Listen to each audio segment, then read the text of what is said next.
This is not an accident.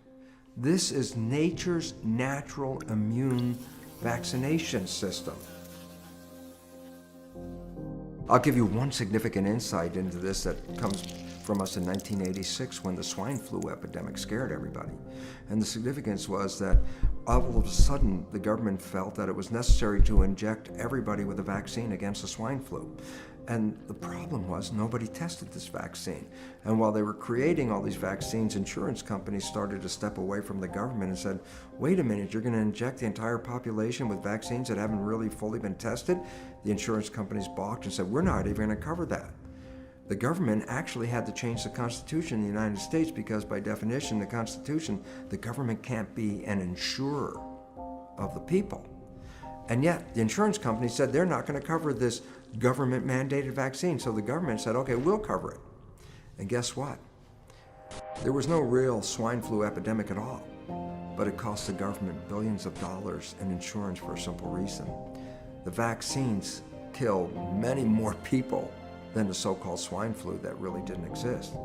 And the vaccines created a situation called Guillain-Barré syndrome, which is a destruction of the nervous system as a result of the vaccinations. And you start to realize, oh my God, the vaccinations were much more toxic than the so-called swine flu. Immunology has made a misunderstanding about something very important called the tonsils. We have all heard of tonsils, and many of us have had our tonsils taken out. If you look in a conventional book, a tonsil represents an immune mechanism that will protect us from invasive organisms.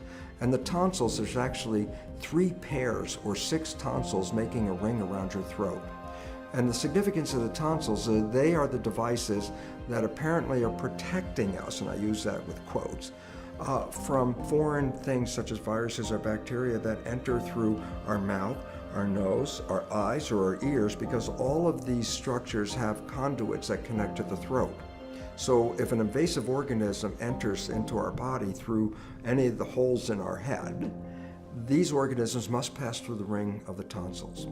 It was believed and still believed by many that these tonsils represent the first line of defense to protect us against these invasive organisms. It's time to reconsider this concept completely for this reason. When we say that tonsils are there for our defense, then you would think, well, tonsils are there to protect us from anything that gets on the inside. Tonsils actually invite antigens into the body. And all of a sudden, what do you mean invite them? I thought they were supposed to protect me. Well, all the tonsils have little tiny slivers of connection to the surface, so that as we eat something or something goes down our throat, a small sample of what we just swallowed goes down these little crevices and enter into the tonsils. The function of the tonsils is then to read the nature of these things that we brought into our mouth, and then identify them by creating antibodies that will complement with these foreign things introduced into the body. By this mechanism, the immune system then gets to sample everything that comes in through the apertures in our head and passes through our throat.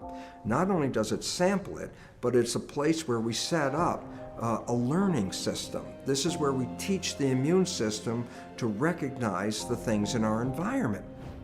And so basically, the tonsils are not protective mechanisms in that regard against an infection.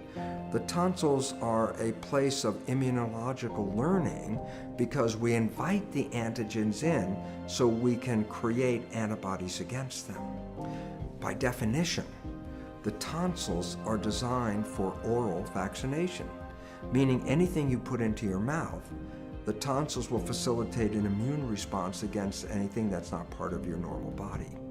When you bypass the natural mechanism and insert the antigens under the skin, you fool the system, because at all entry points to the body, the system has sentry guards to see what's coming into the body and create an awareness of it for the system of what's in there. If you go underneath the skin, you begin to introduce something that there are no sentries for. No guides to say, hey, what happened in this area? All of a sudden, there are antigens that showed up. How'd they get here? Not through any normal way that the body knows. So the first thing is you trick the immune system. but not in a natural way. You've confused it. The natural way is orally to bring something into the body. So when it comes to vaccinations, please realize, nature already gave us a vaccination system. What we should have our scientists do is focus on how we can best use that system rather than trying to avoid it entirely and inject vaccines under our skin.